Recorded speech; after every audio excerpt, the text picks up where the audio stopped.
because it's such a glamorous event, and I spend all my time staring at other people's dresses. It's ridiculous. I can't keep focused. It's the night when Hollywood's brightest stars mingle with the fashion world's most acclaimed designers and glamorous models on the red carpeted steps of the Metropolitan Museum of Art.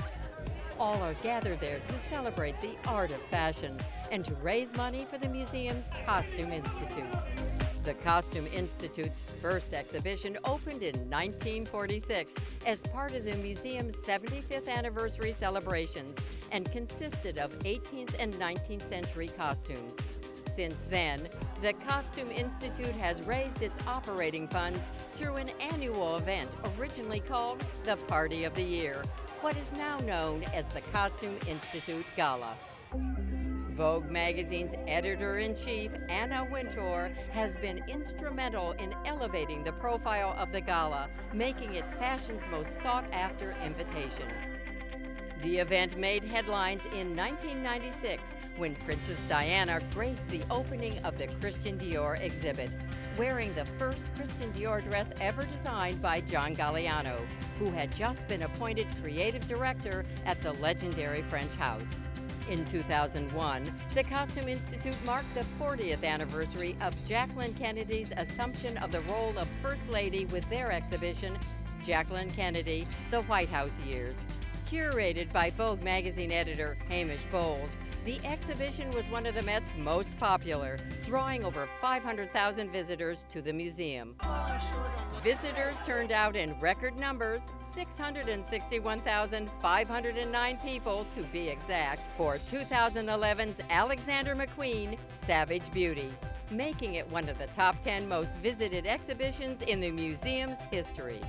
That record was broken in 2015 with China, Through the Looking Glass, one of the most expansive exhibitions the Costume Institute has ever staged. It spanned 16 galleries and brought in over 815,000 visitors, making it one of the top 5 most visited exhibitions of all time. Fashion is so inspiring, and it's going to continue to inspire new generations, and by bringing people who are intrigued by fashion and costume history into the museum, hopefully open up other departments in the museum that might be of interest. And now, a look back at 20 years of the art of fashion at the Met. In 1996, the Metropolitan Museum of Art's Costume Institute honored iconic designer Christian Dior. The opening night gala saw fashion royalty from both sides of the pond. Everyone wanted to catch a glimpse of Princess Diana's gown, the first by new Dior designer John Galliano. But for the devotees of the old guard, the outgoing maestro, Gianfranco Ferré, did make an appearance, as did the Queen and King of American fashion. But even the appearance of a handful of supermodels and their famous dates couldn't take away from the attention Diana's dress was receiving. Inside the museum, all eyes were on Dior. The legendary designer altered fashion forever with his new look.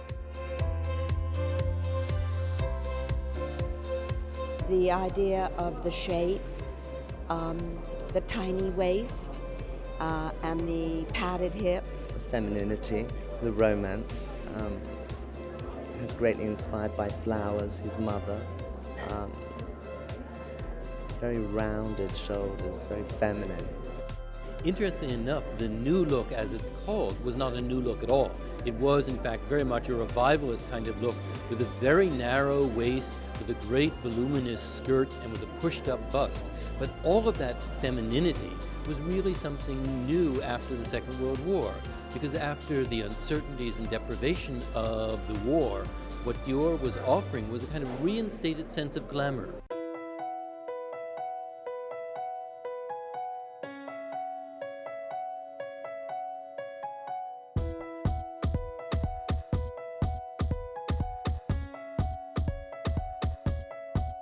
I think what really stands out for me in this exhibition is the incredible sense of sort of luxury and opulence, and also the sort of sophistication of Dior's cutting and sort of technical abilities.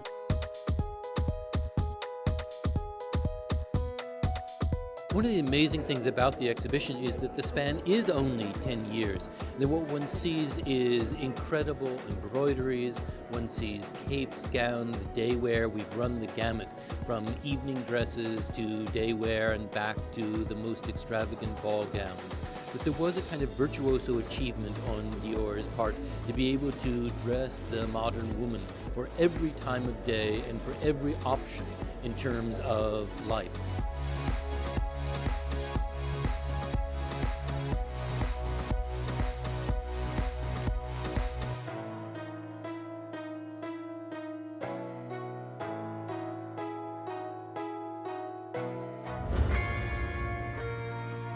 It's been a long time coming, and we just hope we're going to have a wonderful night in his memory.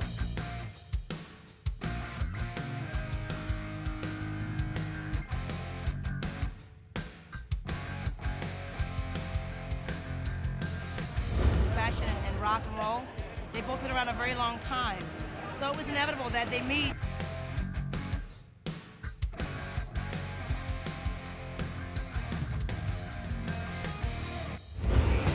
A lot of the avant-garde designers question passed on notions of what beauty is.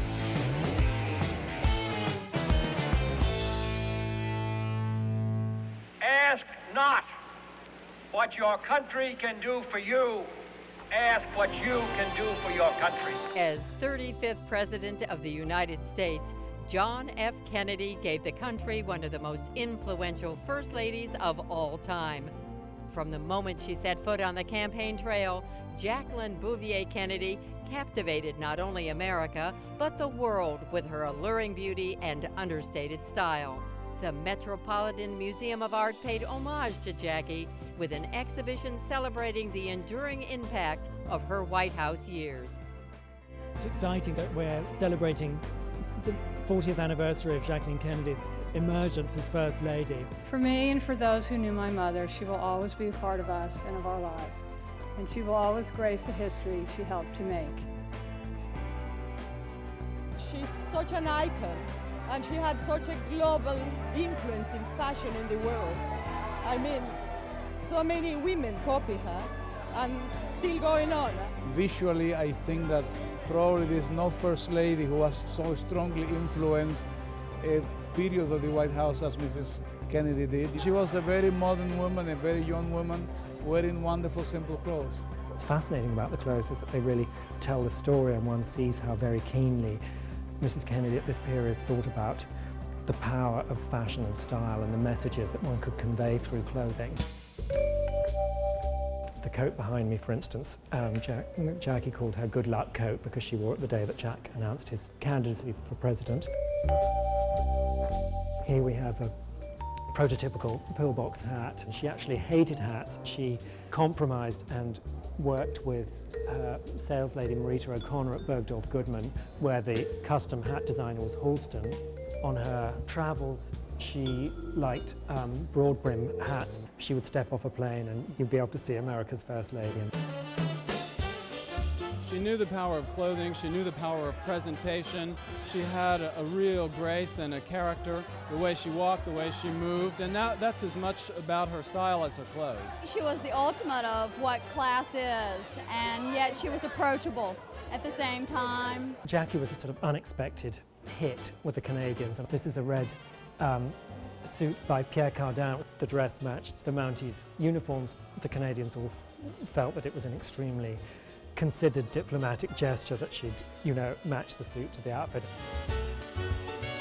Jacqueline Kennedy continued with the president to Vienna, where he had a day of very unproductive summit meetings with Khrushchev, the sort of feisty Soviet premier, who appeared to melt a little, where he met Jacqueline Kennedy wearing an Oleg Cassini designed dress. It was great.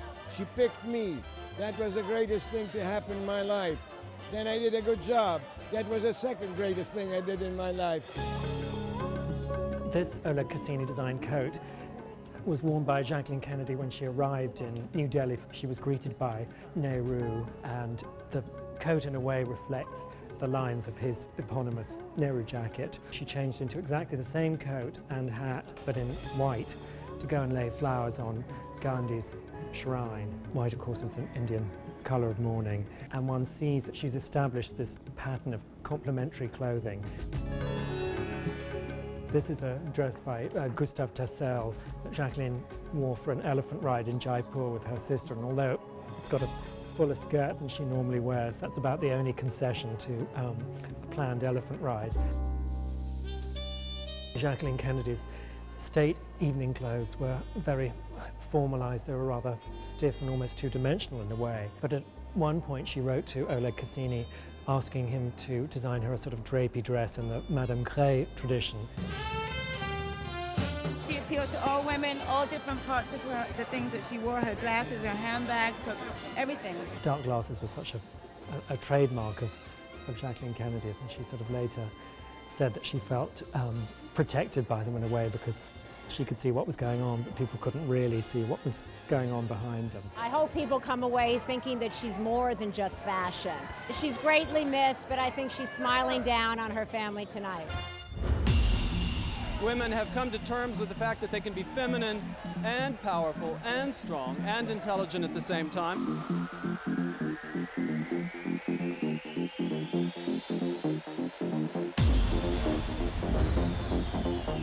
My favorite is the leather and the suede. Something about it is sensual and rich, and I really like the feeling and the look and the texture of it when you see it.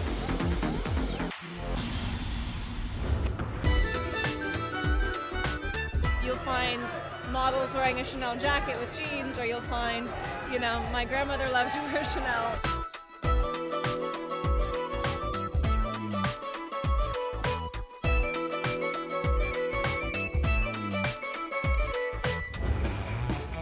They sort of have a respect for tradition, and yet there's always a twist. There's always something a little off, or something a little naughty, or humorous.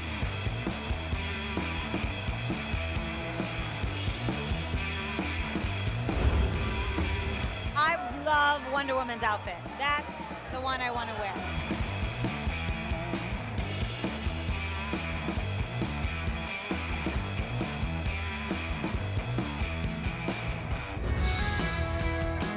I look up to Tyra, I look up to Naomi, I look up to Kate Moss, I look up to all of them. They're so amazing and so beautiful portraits and everything. I'm so late, I gotta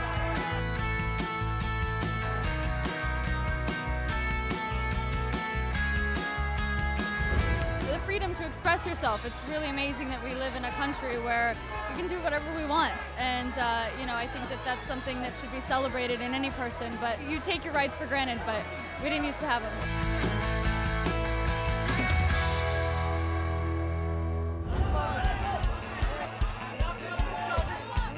Look at this. It's like the movie stuff. I feel like Cinderella. You know, it's one of the most elegant nights in the whole industry. New York is just lit up by this incredible event to celebrate a genius in our industry. The genius being celebrated by the Metropolitan Museum of Art's Costume Institute was that of Alexander McQueen. Hollywood heavyweights mingled with the fashion elite on the red carpet and all paid tribute to the late British designer. I miss him. I think he was a brilliant designer and very provocative and creative, perfect balance of both. And I think that the fashion world is really missing that right now. His legacy, this is just the beginning. And he would be very happy for this to be happening tonight. The exhibition inside, entitled Savage Beauty, examined the work of Lee Alexander McQueen, who was one of the fashion world's most acclaimed and provocative talents. The show's really based around McQueen's engagement with 19th century romanticism.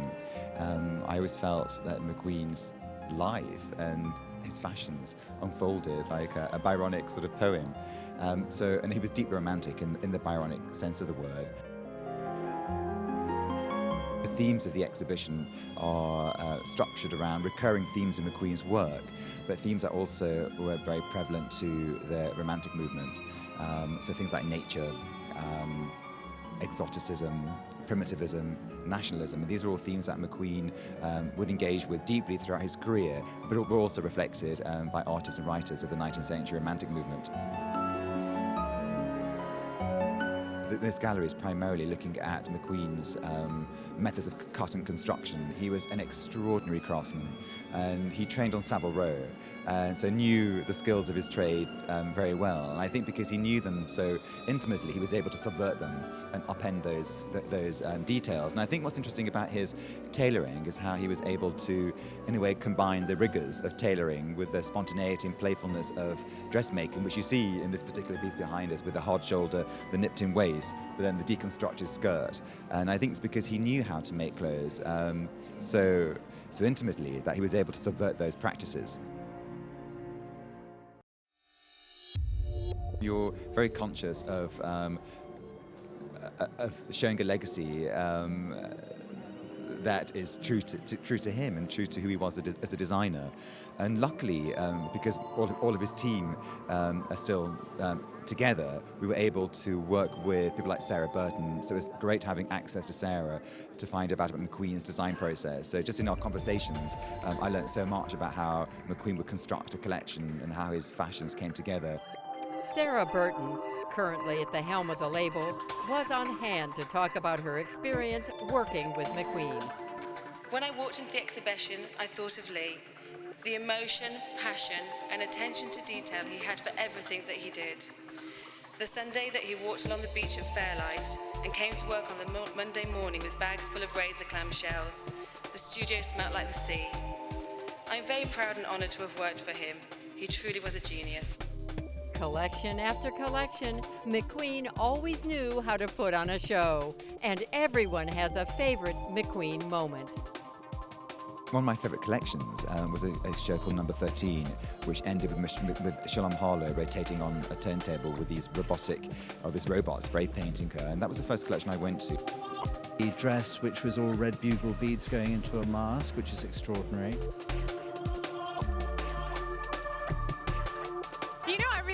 A moment when he did all like the feathers, painted feathers, all the bright, beautiful colors like reds, yellows, greens, and blues. I thought it was pretty amazing. Obviously the Kate hologram, in which they've reproduced so beautifully on that reduced scale, it's miraculous. That was really special. But I mean, it was just one visceral experience after another, really phenomenal. I think that he would often tap into our fears, our hopes, our desires, and would reflect them in his fashions. And the fact that he would also challenge normative conventions of beauty. You know, McQueen was very much about looking at alternative notions of beauty, distinction or difference. And I think he would upend and challenge our expectations of beauty.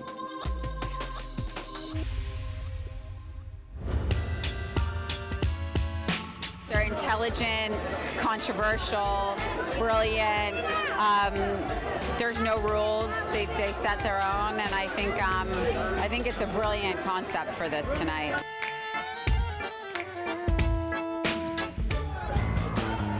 What Vivienne Westwood did for punk is like what Chanel did for like a tweed jacket.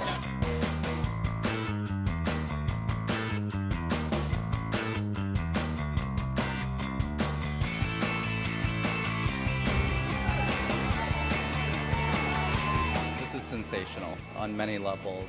It's just a celebration of the construction, the craft, his emotional engineering.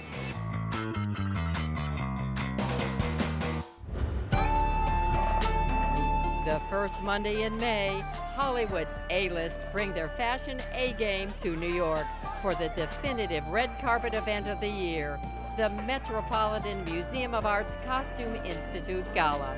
In 2015, China, through the looking glass, explored China's influence on Western fashion and celebrated the grandeur of Chinese culture. I co-made this dress with Tommy Hilfiger team, so it's really one of a kind, custom-made couture. Really looked at a lot of different inspirations of Chinese fashion and Chinese beauty and Chinese women. The jewelry is made out of Chinese gambling chips. for this exhibition, they have a Chinese fashion, Chinese culture, Chinese art, everything's here. So, I mean, it's really an honor to be here and to see everyone here. Well, I really want to go to China. I really want to go. I'm dying to visit because I know it's another world there. But apart from that, I know nothing. So tonight, some education. The exhibition, which spanned 3 floors, was the largest fashion exhibition the Costume Institute had ever produced. The size of the exhibition is commensurate with its narrative arc, which explores the history of the influence of Chinese aesthetics on the Western fashionable imagination. Our story begins in the mid-18th century, when the influence of Chinese-themed imagery, or chinoiserie, was at its height. The story unfolds through careful juxtapositions of Western fashions and Chinese costumes and decorative arts. These dialogues are not only mutually enlightening, but they also encourage new aesthetic interpretations and broader cultural understandings.